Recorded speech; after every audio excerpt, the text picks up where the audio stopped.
D'accord. Merci d'être présent cet après-midi. Je suis Polex Nguedi, je suis consultant en cybersécurité à FT Digital. Donc, je suis votre speaker sur cette thématique, comment maximiser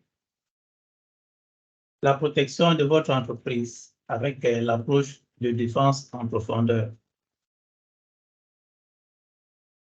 Donc, dans le paysage numérique aujourd'hui, la sécurisation des actifs, des données et de vos utilisateurs est devenue plus que critique.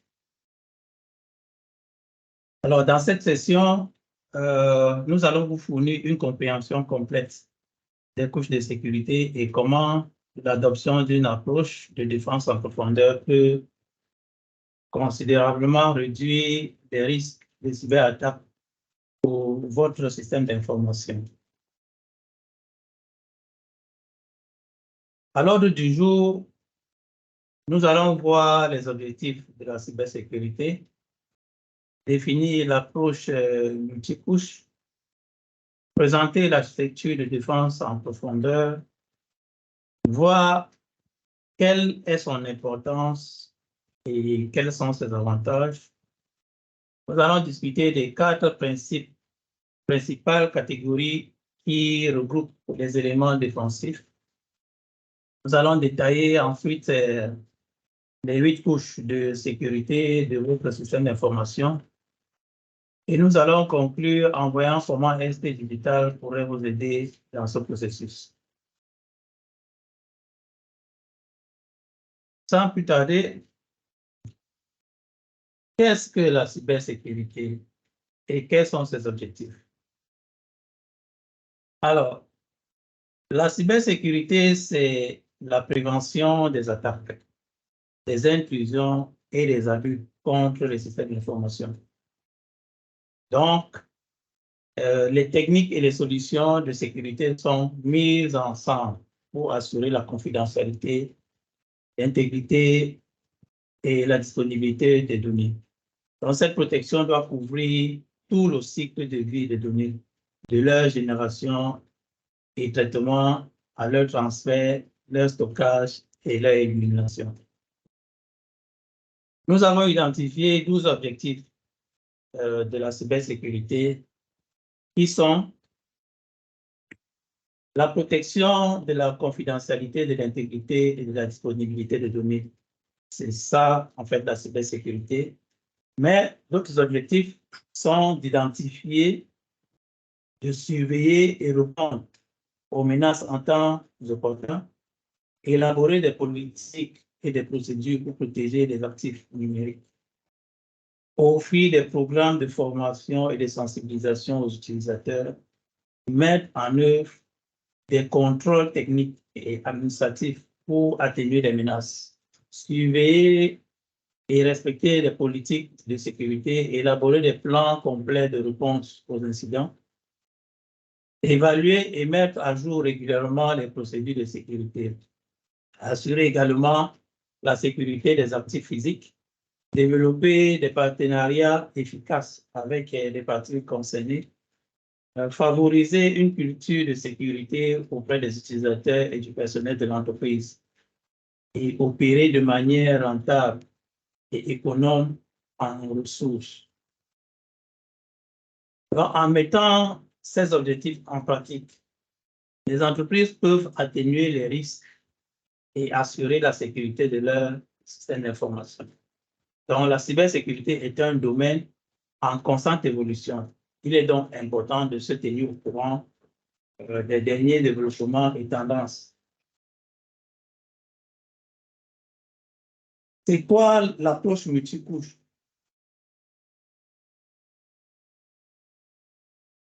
Donc, nous allons voir que l'approche multicouche ou encore la défense en profondeur, qui est le thème de notre webinaire, c'est une stratégie de sécurité qui utilise plusieurs niveaux de protection pour se défendre contre les menaces. Donc, cette approche se repose sur le principe selon lequel aucune mesure de sécurité n'est infaillible et que la mise en œuvre de plusieurs couches de protection qui se chevauchent augmentent la sécurité globale d'un système. En incorporant divers mécanismes de sécurité à différents niveaux, cette approche garantit que même si une couche est violée, l'attaquant doit encore surmonter des barrières supplémentaires avant d'atteindre sa cible. Nous allons aborder à présent l'architecture de la défense en profondeur. C'est cette architecture que vous voyez. Alors, cette figure est l'objet de notre webinaire cet après-midi. Vous voyez au centre de l'architecture, toute l'attention est portée sur la donnée, ce qui est appelé Mission Critical Asset. Donc, tout autour, nous avons un ensemble de couches de protection que nous allons explorer l'une après l'autre.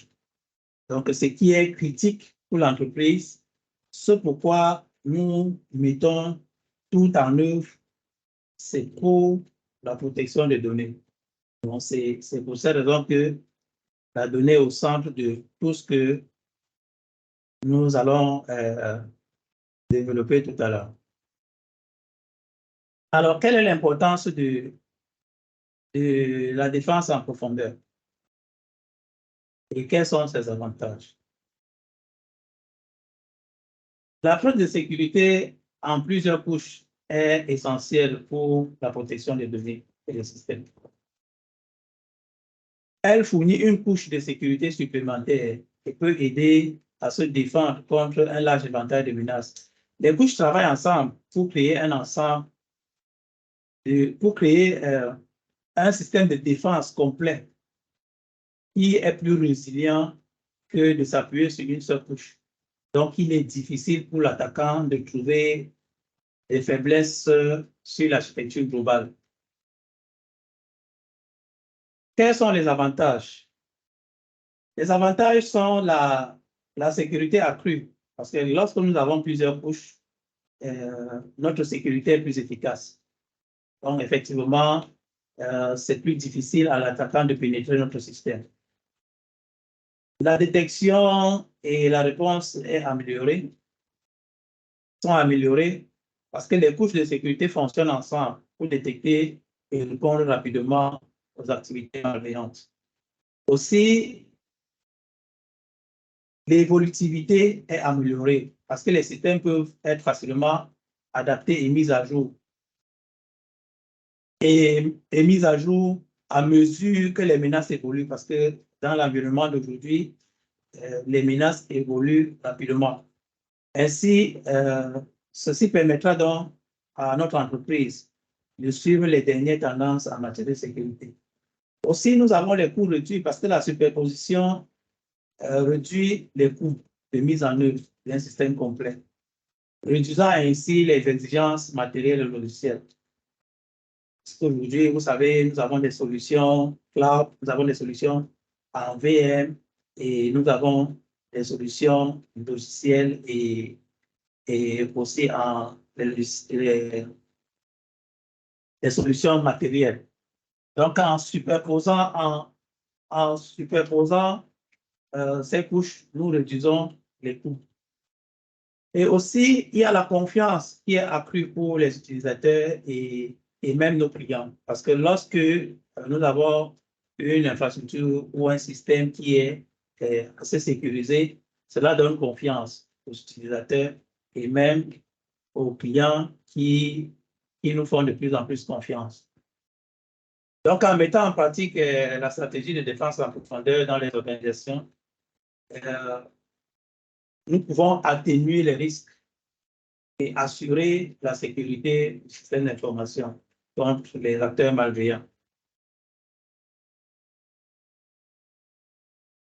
Nous allons voir quatre principales catégories dans lesquelles sont regroupés les éléments défensifs. Ces éléments sont le contrôle administratif, le contrôle physique, le contrôle technique et les opérations de sécurité. Alors, j'ai parlé de contrôle. C'est bon de savoir c'est quoi le contrôle. Les contrôles sont des mécanismes qui sont utilisés pour prévenir, détecter et atténuer les cybermenaces et les attaques. Donc, voyons la première catégorie, les contrôles administratifs. Les contrôles administratifs sont des stratégies organisationnelles globales qui créent un environnement sécurisé. Donc, ceci peut inclure des politiques définissant la manière dont les outils de sécurité sont choisis, déployés, des procédures pour gérer les données en toute sécurité, des cadres pour gérer les risques de connexion avec des systèmes tiers. Ensuite, nous avons le contrôle physique. À certains égards, ces contrôles sont les plus simples, mais qui sont très souvent négligés. Alors, ceci empêche les attaquants d'accéder physiquement à nos données ou à notre système informatique. Par exemple, les cartes d'accès, les portes verrouillables et défendables de votre bureau, les centres de données, l'accès aux centres de données, les agents de sécurité, par exemple. Et n'oubliez pas que certaines attaques d'ingénierie sociale commencent par un intrus qui s'introduit dans votre établissement en se faisant passer pour, je sais pas, un collègue ou quelqu'un qui vient livrer de la nourriture ou ne sais pas, un visiteur. Vous avez une image parce que vous vivez cela en entreprise. Nous avons ensuite les contrôles techniques qui comprennent les composants matériels et logiciels qui protègent un système contre les cyberattaques. Par exemple, les pare-feux, les systèmes de détection d'intrusion, les cryptages et les mécanismes d'identification et d'authentification. Nous avons enfin les opérations de sécurité. Ici, c'est un terme qui décrit la collaboration entre les équipes de sécurité et les équipes opérationnelles. Parce que, comme vous savez, la donnée est utilisée par l'opération pour développer le business de l'entreprise. Donc, la donnée est importante et la donnée est un outil de l'exploitation. Maintenant, les équipes de sécurité sont effectivement là pour garantir que cette donnée reste disponible et inviolable. Donc, l'équipe de SecOps, ou également appelée le Centre d'opération de sécurité, le SOC, peut être composé effectivement des staffs internes ou des consultants externes qui sont hautement qualifiés en informatique et en sécurité, et dont la fonction est de surveiller, de prévenir, de détecter, d'enquêter et de répondre aux cybermenaces.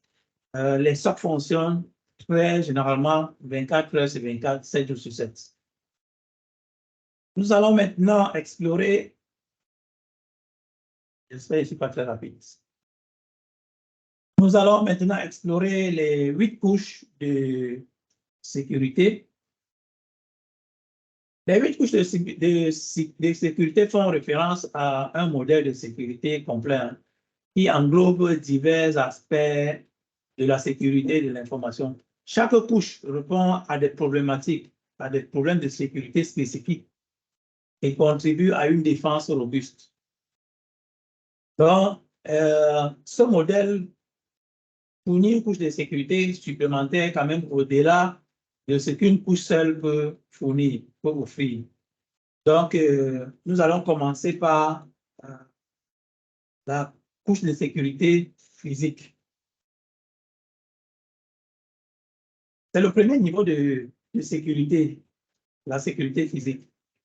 Donc, elle se concentre sur la protection de l'infrastructure physique et les actifs qui soutiennent les informations, le système d'information. Donc, ça inclut les installations où sont hébergés les équipements, par exemple les salles, serveurs et autres composants critiques, ainsi que les appareils eux-mêmes. Si c'est la sécurité physique. Ici, il faut empêcher à un malveillant d'accéder physiquement à notre infrastructure. Nous allons voir maintenant les problèmes de sécurité sur la la couche physique. Dans les attaques contre la sécurité physique, nous avons les accès non autorisés. Je pense que c'est assez simple à comprendre. Donc, les attaquants tentent d'obtenir un accès non autorisé à notre installation ou accéder à des zones restreintes. Ils veulent accéder à notre salle marché, ils veulent accéder à des zones qui, dont la sensibilité est importante pour notre sécurité. Et ils veulent y accéder dans effectivement l'esprit de pouvoir peut-être falsifier les équipements ou bien des installations, nos installations. Le vol, le vandalisme sont effectivement un autre type d'attaque. Le matériel peut être volé ou endommagé intentionnellement. Et ceci peut perturber les opérations et entraîner des pertes de données ou des failles de sécurité. Nous avons aussi l'ingénierie sociale. Donc, les attaquants peuvent se faire passer pour des employés, des agents de maintenance ou tout autre personnel autorisé pour accéder physiquement à des zones sensibles. Le tailgating ici, c'est le fait qu'une personne non autorisée puisse suivre une personne autorisée. Donc, vous voulez accéder vous voulez accéder à votre entreprise, par exemple, et puis quelqu'un se met derrière vous et lorsque vous avez badé pour entrer, la porte ouverte, il entre avec vous. Ça, c'est le tailgating. Donc, les attaquants font aussi cela en profitant effectivement des privilèges d'accès que la personne autorisée a. Nous avons les fouilles des poubelles. La fouille des poubelles. Alors, la fouille des poubelles, c'est aussi très souvent négligé parce que vous savez tous, nous faisons des post-it, nous faisons des notes sur nos bureaux et non seulement nous avons parfois l'habitude d'abandonner ces notes-là et qui sont ensuite balayées par des personnels de ménage et qui les mettent dans les poubelles et sortent ces poubelles-là. Donc, la fouille de poubelles peut permettre effectivement, comme vous le savez, pour ceux qui notent les mots de passe, d'accéder à des mots de passe, d'accéder à des informations sensibles de l'entreprise. Je pense qu'en disant cela, vous avez l'image de ces approches-là. Donc, la fouille de poubelles, c'est aussi un élément, un type d'attaque. Alors, quelles sont les contre-mesures à ces attaques-là? Les contre-mesures, pour les contre-mesures, nous avons les contrôles d'accès. Donc, vous devez mettre en œuvre des systèmes de contrôle d'accès, tels que les cartes d'accès, les systèmes biométriques ou des verrous pour restreindre l'accès aux zones sensibles. Nous devons avoir des personnels de sécurité, donc employer des agents de sécurité pour surveiller les locaux, vérifier les identités et répondre aux incidents. Des caméras de surveillance qui sont installées pour surveiller les activités à l'intérieur et autour des installations, contribuant ainsi à dissuader les attaquants potentiels. Nous avons la gestion des visiteurs. Nous devons établir des procédures de gestion des visiteurs pour suivre et contrôler l'accès des invités et veiller à ce qu'ils soient escortés par du personnel autorisé lorsqu'ils veulent accéder à certaines zones. Donc, accompagner quelqu'un lorsqu'il veut accéder, je ne sais pas, un partenaire qui vient faire de la maintenance, nous devons désigner quelqu'un pour escorter ce personnel de maintenance-là. Éliminer l'élimination et la destruction sécurisée. Alors, ici, il s'agit d'éliminer des documents sensibles. Comment est-ce que nous rangeons les machines obsolètes, donc des machines qui sont sorties du stock, comment est-ce que nous les rangeons? Parce que vous savez, des machines, leur disque contient des informations sensibles. Donc, il y a toutes ces procédures d'élimination et de destruction qui doit être mise en place. Des barrières physiques. Alors, des barrières physiques comme des clôtures, des murs et des portes sécurisées sont pour dissuader de l'accès à des personnes non autorisées. Et nous avons aussi des contrôles environnementaux. Donc, mettre en œuvre des contrôles tels que des systèmes d'extinction d'incendie, des contrôles climatiques, les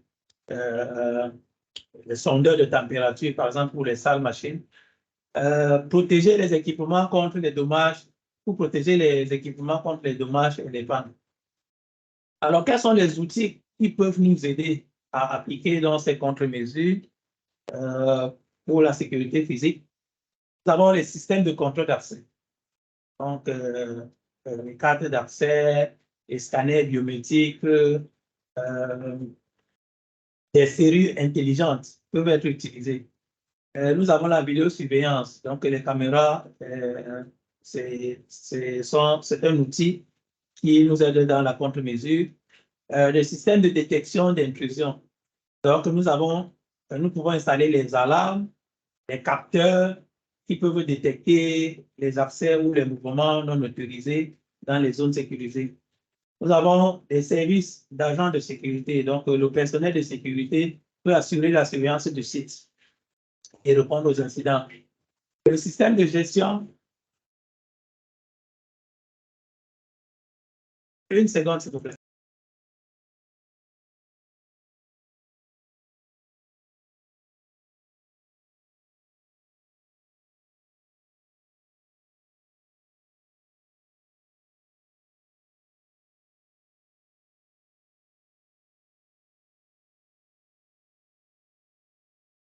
Merci.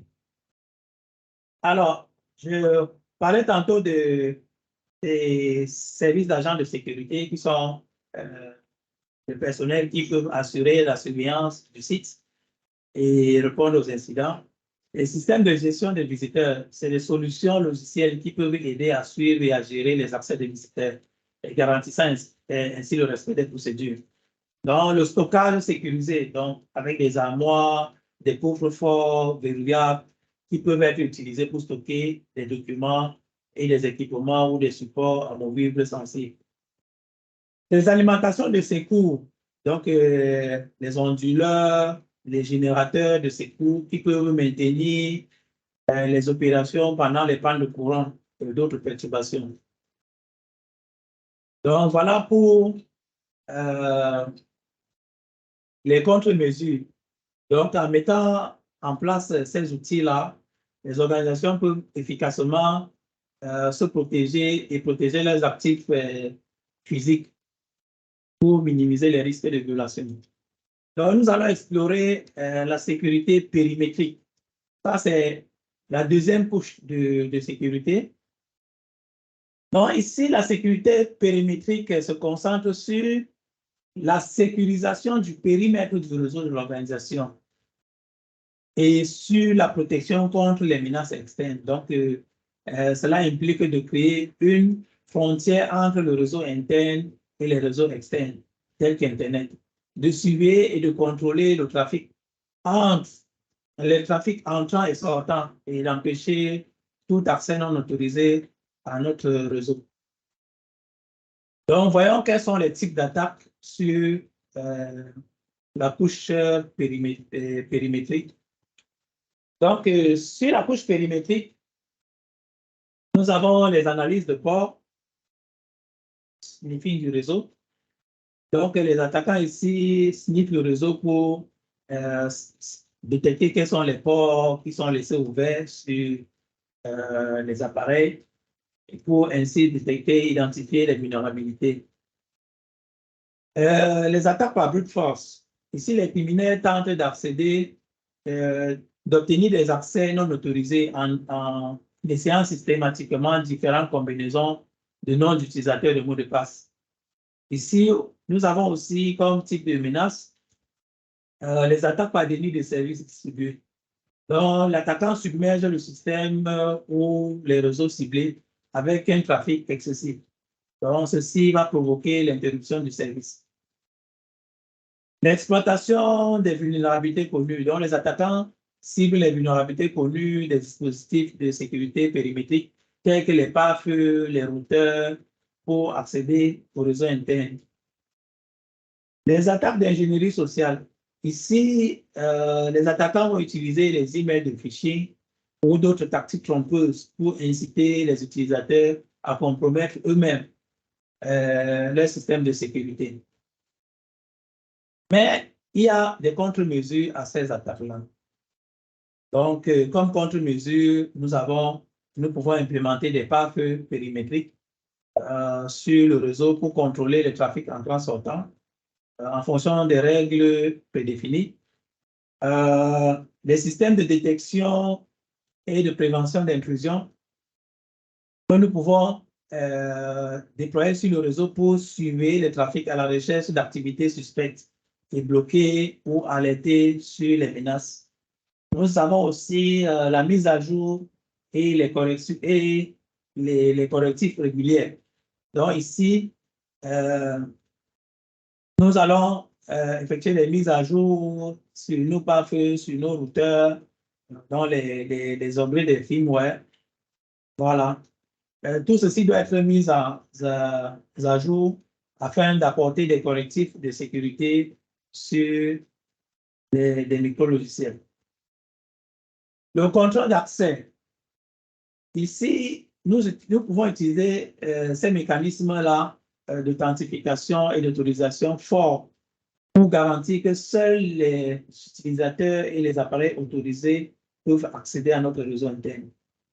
Donc, nous avons la sécurité des accès distants.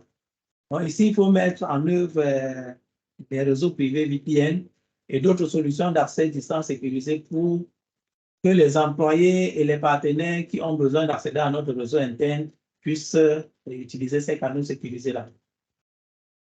La surveillance et la journalisation du réseau. Donc, il faut suivre permanemment le réseau et enregistrer les activités pour détecter et répondre aux menaces potentielles. Alors, pour cela, nous avons besoin d'outils. Pour les outils, nous avons des solutions, les pare-feux en solution matérielle ou logicielle qui vont nous permettre de contrôler les accès en temps sortant. Les IDPS, systèmes de détection d'intrusion et de prévention, qui vont suivre le réseau et nous alerter et bloquer des trafics suspects. Les VPN qui sont des solutions que nous pouvons déployer effectivement pour crypter le trafic sur notre réseau. Nous avons des appliances de sécurité réseau, par exemple les UTM qui sont un appareil qui englobe, qui a une gestion unifiée, par exemple, qui combine les fonctions de sécurité telles que les pare-feux, les IDPS et les VPN, tout cela sur un seul équipement. Nous avons des partenaires de sécurité qui inspectent le trafic entrant-sortant à la recherche des menaces telles que les logiciels malveillants, des tentatives d'accès non sécurisés et appliquent des politiques de sécurité. Des pare-feux applicatifs WAF, ici qui vont protéger les applications web et en surveillant et en filtrant le trafic HTTP entre l'application et Internet. Ici, nous allons aussi avoir des outils de surveillance du réseau et de gestion des journaux. Donc, ces outils vont collecter, analyser et corréler les données de journaux de divers dispositifs de sécurité périmétrique pour détecter et répondre aux menaces de sécurité. Donc, en mettant aussi en œuvre ces outils-là, nous allons mieux protéger nos actifs sur cette couche-là. Nous allons rapidement passer à la couche de sécurité réseau. Cette couche se concentre sur les données qui traversent le réseau. Donc, Cela implique que nous devons sécuriser le réseau de l'organisation contre les menaces externes et internes, empêcher les accès non autorisés et les activités malveillantes pour garantir la confidentialité et l'intégrité des données. Donc, quels sont les types de menaces sur ce segment-là? Nous avons les attaques par déni de service, un peu comme sur la partie périmétrique. Nous avons ici les écoutes clandestines et l'homme du milieu, l'ennemi de l'attaque. Ici, le criminel va intercepter et potentiellement manipuler les données transmises entre deux parties à leurs insus. Donc, il se mettra au milieu et va écouter les échanges entre deux parties et si possible, intercepter et manipuler ces données-là. Nous avons des logiciels malveillants et antivirus. Nous avons des logiciels malveillants et des virus qui sont des logiciels malveillants et des virus tels que ransomware qui peuvent infiltrer notre réseau et provoquer des dommages effectivement inattendus et nous faire perdre nos données. Et ces attaques-là aussi peuvent créer des pannes du système. Donc, un arrêt complet du système dans le cas de ransomware. Nous avons des accès non autorisés. Ici, les attaquants peuvent tenter d'obtenir des accès non autorisés aux ressources. Nous avons des attaques de phishing ou de spear phishing. Ici, les attaquants utilisent l'ingénierie sociale pour inciter les utilisateurs à révéler des informations sensibles. Nous avons aussi des menaces internes. Alors, imaginez des employés mécontents ou bien un employé mécontent qui vient d'apprendre qu'il sera peut-être renvoyé. Alors, il peut, soit intentionnellement, ou celui qui est mécontent, ou même un employé normal qui ne veut que faire son travail, de manière non intentionnelle, il peut effectivement créer des dommages qui viennent de l'intérieur de notre propre réseau.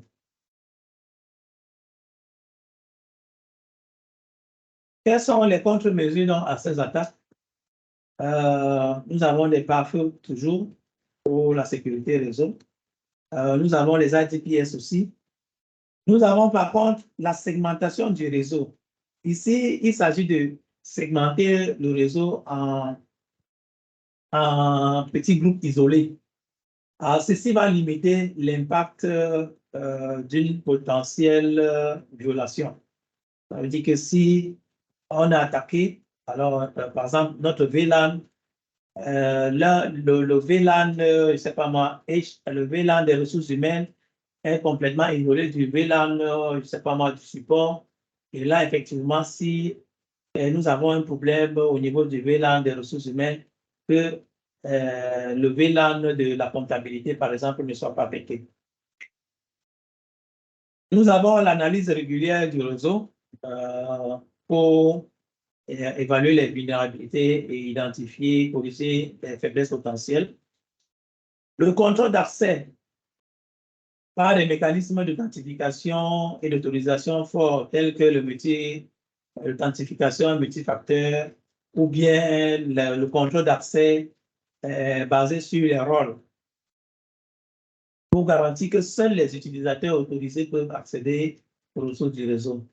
Et aussi, puisque nous avons parlé du phishing tout à l'heure, il faut bien évidemment former et sensibiliser nos collaborateurs ou bien les employés aux menaces de la sécurité informatique. Quels sont les outils que nous pouvons utiliser pour appliquer ces contre-mesures? Des pare-feux, bien évidemment, des IDPS, des concentrateurs VPN, des solutions de contrôle d'accès, le NAC par exemple. Le NAC, lui, va faire quoi? Il va contrôler les accès aux ressources du réseau en fonction de l'identité de l'utilisateur, du type de l'appareil et même de l'état de sécurité de l'appareil. Ça, le NAC va le faire. Le système de gestion des informations et des événements de sécurité. Le SIEM, lui, il va collecter, analyser et corréler les données des journaux dans les logs de différents appareils de notre réseau. Ainsi, il va nous aider à rapidement détecter et répondre aux menaces de sécurité. Nous avons le logiciel, nous avons le logiciel de sécurité des points terminaux. Ici, il s'agit des antivirus, des anti-malware qui vont aider à protéger les appareils connectés à notre réseau. Et nous avons bien évidemment aussi des appliances avec des appliances unifiées qui vont nous permettre d'avoir un ensemble d'outils qui vont sécuriser notre infrastructure sur un seul boîtier. Rapidement encore, nous allons voir la couche 4, qui est la sécurité des points terminaux. Donc, la sécurité des appareils, d'individus.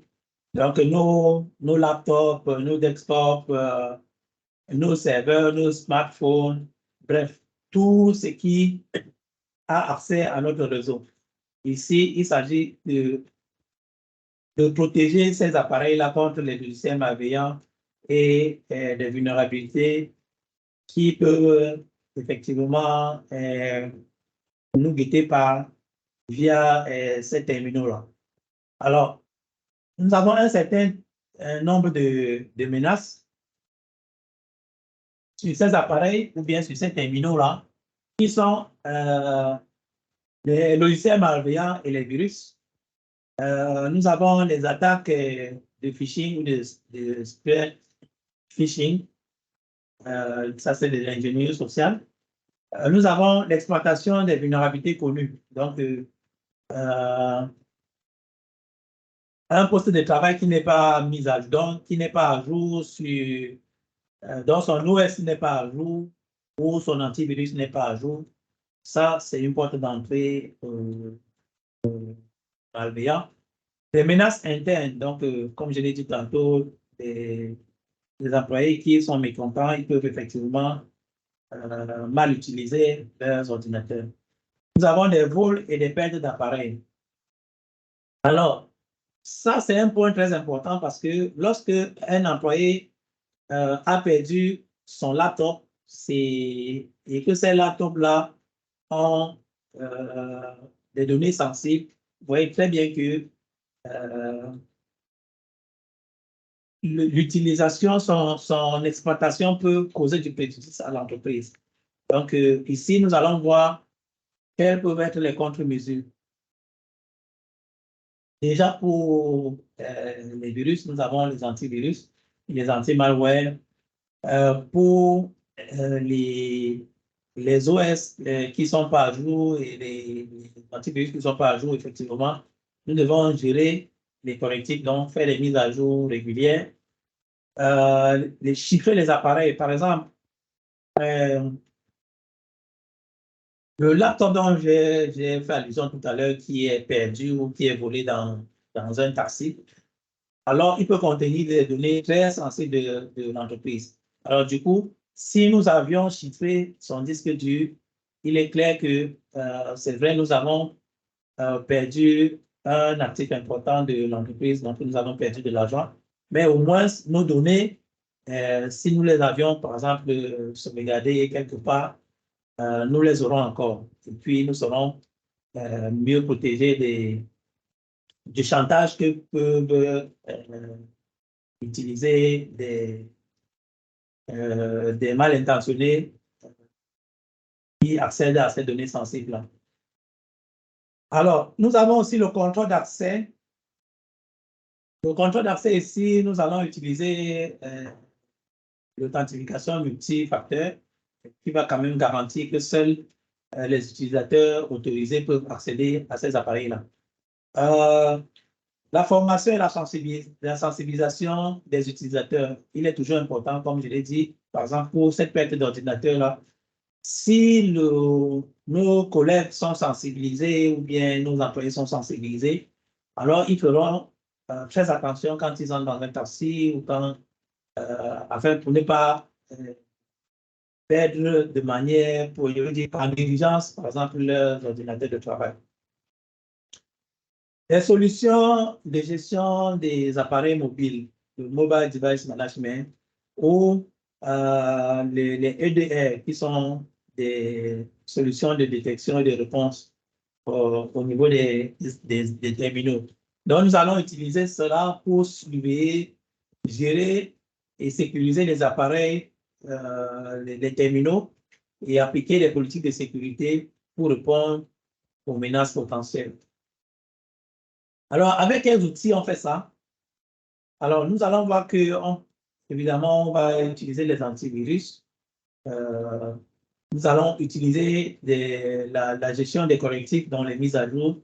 Les outils de chiffrement, comme j'ai dit tout à l'heure, si nous avons chiffré avec BitLocker, par exemple, de Microsoft, notre disque dur, alors, après la perte de notre ordinateur, tout ce que nous allons déplorer, c'est si nous n'avions pas de backup. Là, nous sommes vraiment dans des problèmes. Solution d'authentification, les multifactor authentification, ça, c'est des solutions que nous pouvons mettre sur pied, des solutions de gestion d'appareils mobiles, des solutions de EDR que nous pouvons mettre en œuvre, effectivement, et des solutions de protection, de prévention de perte de données. Alors, ça, c'est une solution qui est très importante, qui vont prévenir effectivement que nos utilisateurs ne transfèrent par méga ou bien même intentionnellement des données sensibles des entreprises. Alors, ces systèmes-là vont empêcher cela. Donc, c'est des outils que nous pouvons mettre en place pour protéger efficacement nos actifs. Nous allons voir la sécurité des applications.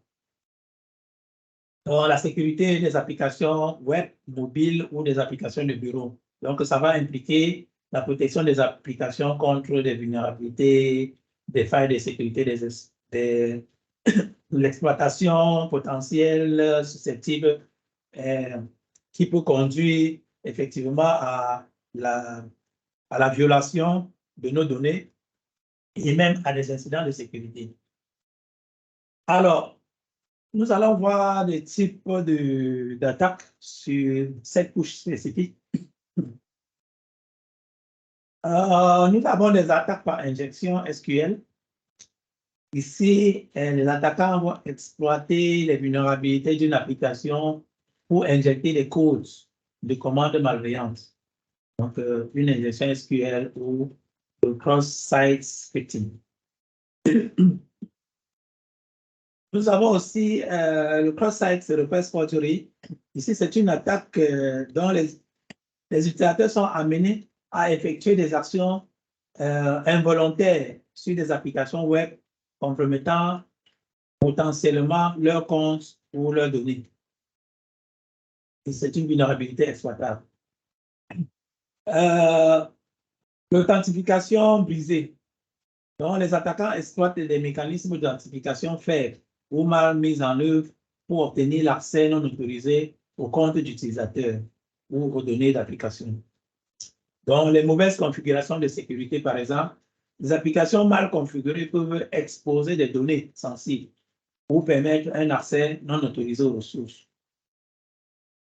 Donc, nous avons des références d'objets directs non sécurisés. Donc, ici, les attaquants manipulent les paramètres ou les URL de l'application pour accéder à des données. Nous avons aussi l'utilisation des composants présentant des vulnérabilités communes, donc les applications qui utilisent des composants obsolètes ou vulnérables tels que des bibliothèques ou des frameworks qui peuvent être exploités par les attaquants. Mais nous avons aussi des contre-mesures. Alors, comme contre-mesure, nous avons des pratiques des codes sécurisés. Donc, il faut adhérer aux normes de codage sécurisé, aux bonnes pratiques telles que OWASP, le top 10, ou bien SANS, CW, les top 25, pour minimiser les vulnérabilités. Dans les tests réguliers d'application, la gestion des correctifs, il faut mettre à jour les applications. Le contrôle d'accès, donc implémenter l'authentification multifacteur ou bien le contrôle d'accès qui est basé sur le rôle pour limiter l'accès à seulement ce que les utilisateurs autorisés ont à faire. La validation et le nettoyage des entrées. Donc ici, il faut valider et nettoyer les entrées des utilisateurs pour empêcher les attaques par injection ou autres exploitations ou d'autres exploits applicatifs.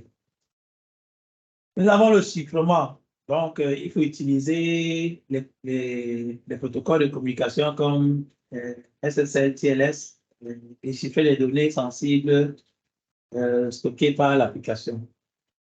Donc, nous avons des outils qui peuvent nous permettre d'appliquer ces contre-mesures-là. Les tests sécurisés statiques, SAST. Ici, le test va analyser les codes sources, le code d'octet ou le code binaire de l'application pour identifier les vulnérabilités. Nous avons aussi le DAS, qui est le test dynamique. Donc, il va analyser et tester les applications en cours d'exécution pour détecter les vulnérabilités de sécurité et simuler aussi les scénarios d'attaque. Ici, nous avons les paths applicatifs. Donc, la protection des applications, le WAF va surveiller les trafics de l'application, les trafics HTTP entre l'application et Internet, donc va bloquer les attaques potentielles. Nous avons aussi les solutions d'autoprotection des applications, le RAST. Donc, les outils RAST détectent et bloquent les applications, bloquent les attaques contre les applications en temps réel, en analysant le comportement de l'application pendant l'exécution. Nous avons aussi les outils de la composition logicielle, ou SCA, qui vont identifier et suivre l'utilisation des composants open source et des bibliothèques tierces au sein de l'application, garantissant qu'ils sont à jour et exempts de vulnérabilités communes. Nous avons aussi des solutions de gestion d'identité et des accès, l'IAM. Ici, l'outil va gérer les identités, l'authentification et l'autorisation des utilisateurs au sein des applications, attribuant ainsi à l'application les politiques de sécurité de contrôle d'accès. Donc, ces outils aussi vont nous permettre de mieux protéger nos actifs applicatifs. Alors, nous allons voir la sécurité des données, c'est la couche 6. Ici, la sécurité des données,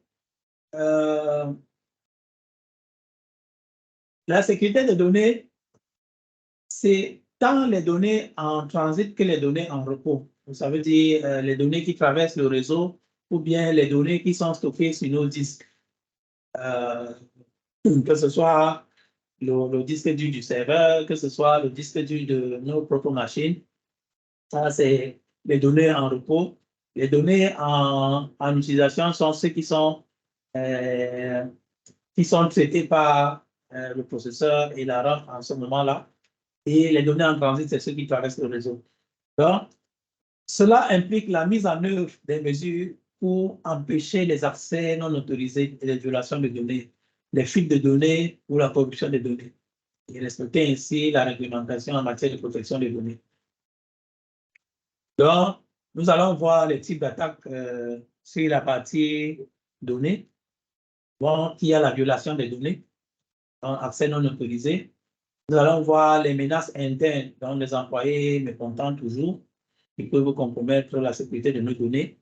Nous avons les attaques ransomware, donc le logiciel malveillant qui va crypter les données de notre organisation. Donc, du coup, si nous avons des données en repos qui sont chiffrées, nous allons nous prémunir de ces ransomware.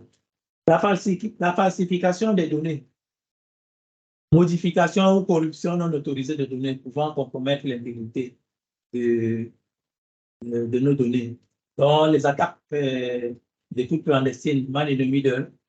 Donc, l'attaquant, il va signifier pour intercepter ou manipuler les données qui transitent entre deux points. Voilà. Nous avons tout de même des contre-mesures. Le chiffrement de données, pour chiffrer les données en repos, il faut chiffrer les données en transit. Voilà. Le contrôle d'accès, nous en avons déjà parlé. La sauvegarde, la récupération des données. Toujours faire du backup. Toujours faire du backup de nos données. La stratégie de protection de données dans la prévention des données. Donc, ici, nous allons prévenir que nos données sensibles soient exfiltrées de notre réseau. La formation et la sensibilisation des utilisateurs, toujours, il faut le faire. L'audit et l'évaluation régulière. Donc, il faut auditer et évaluer régulièrement pour identifier et corriger les vulnérabilités potentielles en matière de sécurité de données. Et ceci pour respecter aussi, pour être aussi conforme. Alors, les outils qui peuvent nous aider à faire tout cela, nous avons le chiffrement de données par BitBlocker, comme on a dit tout à l'heure. Nous avons aussi des certificats qui vont chiffrer nos données en transit. Nous avons la gestion d'identité et des accès, IAM, la prévention de perte de données. Ces outils-là, nous avons les outils de sauvegarde et de récupération, comme Vim, que vous connaissez certainement. Nous avons les systèmes de gestion des informations, le SIEM, qui va effectivement nous permettre de faire une surveillance, une détection, et nous permettre de répondre rapidement aux incidents. Nous avons les outils de classification des découvertes de données. Donc, c'est des solutions qui identifient, classifient et gèrent les données sensibles, qui vont aider ainsi les organisations à maintenir la sécurité et la conformité des données. Alors, nous passons rapidement à la couche contrôle d'accès, qui est la couche 7. Alors, la couche 7 se concentre sur la gestion et le contrôle des accès utilisateurs sur nos systèmes, nos applications. Voilà. Donc, cela implique la mise en œuvre des mécanismes d'authentification d'utilisation forts qui vont garantir que les utilisateurs bénéficient de privilèges appropriés en fonction de leur rôle, de leur responsabilité, et va ainsi surveiller les activités des utilisateurs pour détecter et répondre aux menaces potentielles. Donc, c'est quoi les types d'attaques que nous avons à ce niveau-là? Nous avons les attaques par brute force. Donc, si nous n'avons pas une politique de mots de passe, alors si nous avons des mots de passe faibles, par exemple, il est possible qu'un attaquant puisse chercher par des voies de combinaison et obtenir notre mot de passe. Nous avons des attaques de phishing ou de spear phishing, ça nous l'avons déjà expliqué. Nous avons la réutilisation des mots de passe ou des mots de passe faibles. Ça, c'est un problème. Le credential stuffing. Ici, le criminel va utiliser des informations d'identification précédemment divulguées pour voler. Donc, si nous avons été victimes d'une attaque et que nous avons peut-être simplement refait notre système, oui, c'est bon. On a refait, on va changer certainement le mot de passe. Mais si nous n'avons pas une politique de mot de passe, il est possible que l'utilisateur, après 3, 6 mois, utilise le mot de passe qu'il avait utilisé en ce moment-là. C'est possible. Alors, donc, l'attaquant va donc utiliser ce mot de passe qu'il avait eu précédemment pour essayer de compromettre le poste utilisateur. Donc, nous avons toujours les menaces internes. Ça, c'est un problème. Par contre, nous avons des contre-mesures. Toujours l'utilisation, l'authentification multifacteur, les politiques strictes de mots de passe, les contrôles d'accès basés sur les rôles, les solutions d'authentification unique au single sign-on. Ça veut dire que cette solution va permettre à l'utilisateur d'accéder à plusieurs applications et services avec un seul ensemble d'informations d'identifiant. Donc, ça va simplifier ainsi la gestion d'accès et va réduire les risques de réutilisation de mots de passe. Donc, nous avons la formation et la sensibilisation toujours, l'examen et l'audit régulier. Voilà. Ceci va nous permettre de... oui, c'est fini. Donc, ceci va nous permettre d'effectuer des examens et des audits réguliers des droits d'accès et des privilèges des utilisateurs pour prévenir qu'ils sont appropriés et à jour. On va voir rapidement les outils de contre-mesure, la solution IAM, gestion d'identité d'accès, la solution MFA Multifactor Identification, le Single Sign-On qui est une solution, le PAM qui est une solution de gestion de privilèges, l'UAM qui est un outil de surveillance de l'activité des utilisateurs et la gestion de mots de passe. Ça, c'est des solutions que nous pouvons mettre en place pour mieux sécuriser les accès. Alors, nous allons, comme vous voyez, le sujet est vaste et nous avons pensé qu'il est bon de le faire en 2 sessions. Donc, nous allons prochainement, dans la deuxième partie, explorer la couche 8, qui est la gouvernance de la cybersécurité et la gestion des opérations de sécurité. Alors, tous ces thèmes sont très intéressants et très consistants. Donc, si nous allons aborder cela, ça va nous prendre beaucoup plus de temps encore. Et il est bon de le faire quand nous sommes un peu plus frais pour que ce soit encore plus intéressant. Donc, nous gardons ce morceau-là très chaud pour notre prochaine session. Donc, pour conclure sur cette première partie-ci, nous estimons que la sécurité est un processus. Ce n'est pas l'implémentation d'une solution. Donc, en suivant les étapes décrites dans la présentation, les organisations peuvent renforcer leur défense et protéger leurs actifs. Voilà. Et comment nous pouvons vous aider effectivement? Nous avons une approche qui est l'approche d'audit et de conseil. Nous faisons des formations, la sensibilisation et nous faisons l'intégration et la migration des solutions de cybersécurité et nous faisons aussi dans l'infogérance. Donc, tout ceci mis ensemble, vous allez certainement trouver votre compte sur des éventuelles problématiques de sécurité que vous pouvez avoir. Sur ce, pour terminer aujourd'hui, je vais vous dire merci. D'accord, merci beaucoup. J'ai suivi le webinaire et j'ai apprécié la présentation. Et c'est vrai qu'une présentation n'est parfaite, mais ça a été très agréable et très instructif. Sur ce, je me pose dans la question qui est la suivante.